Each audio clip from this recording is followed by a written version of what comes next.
అందరికీ నమస్కారం. జై శ్రీరామ్. నేను మీ హిందూ భారతి హిందూ ఉత్సవ కమిటీ నుండి తెలంగాణ రాష్ట్రంలో చెట్టుని పుట్టని ప్రతి ఒక్కదాన్ని పూజించే గొప్ప సంస్కృతి ఉన్నటువంటి రాష్ట్రం తెలంగాణ రాష్ట్రం. మనం నేటి నుంచి శ్రావణ మాసానికి ఎంటర్ అయిపోయాము. అంటే తెలంగాణలో మన మానుకోట జిల్లాలో ఎస్పెషల్లీ ఉమ్మడి వరంగల్లో మనము శ్రావణ మాసంలో బోనాల పండుగని అంగరంగ వైభవంగా చేసుకుంటాము. అందులో మనం మన పద్ధతులతోనే పాటించాలని చెప్పి ఒక దృక్పథంతో మానుకోట హిందూ ఉత్సవ కమిటీ ద్వారా మేమందరం కూడా హలాల్ని నిషేధిస్తూ ఆలయ కమిటీ ఆధ్వర్యంలో ఆలయ కమిటీ వారితో కలిసి ఈ యొక్క నిర్ణయాన్ని తీసుకున్నాము. ఇప్పటి నుంచి మన సనాతన ధర్మంలో హిందువుల యొక్క పద్ధతి, హిందువుల యొక్క సంస్కృతిని మాత్రమే పాటించాలి. పరమతస్థులు, అన్య మతస్థులు ఎవరు వచ్చి ఇక్కడ కట్ చేసినా కూడా దాన్ని నిషేధించాలని చెప్పి కోరుకుంటున్నాము.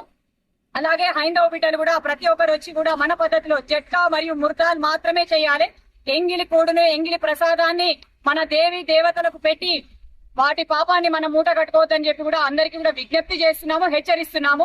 ఎవరైనా సరే అన్య మతస్థులు వచ్చి ఇక్కడ ముత్యాలమ్మ గుడి దగ్గర గాని హలాల్ చేసినతో వాటిపైన కఠిన చర్యలు, చట్టపరమైన కఠిన చర్యలు తీసుకుంటామని చెప్పి డిమాండ్ చేస్తున్నాము. ప్రతి ఒక్క హిందూ బిడ్డ కూడా మన పద్ధతి, మన సంస్కృతి, మన పద్ధతి దూరంలోనే ఇక్కడ జట్కా మాంసాన్ని మాత్రమే అమ్మవారికి సమర్పించాలని చెప్పి కోరుకుంటున్నాము. జై శ్రీరామ్. జై శ్రీరామ్.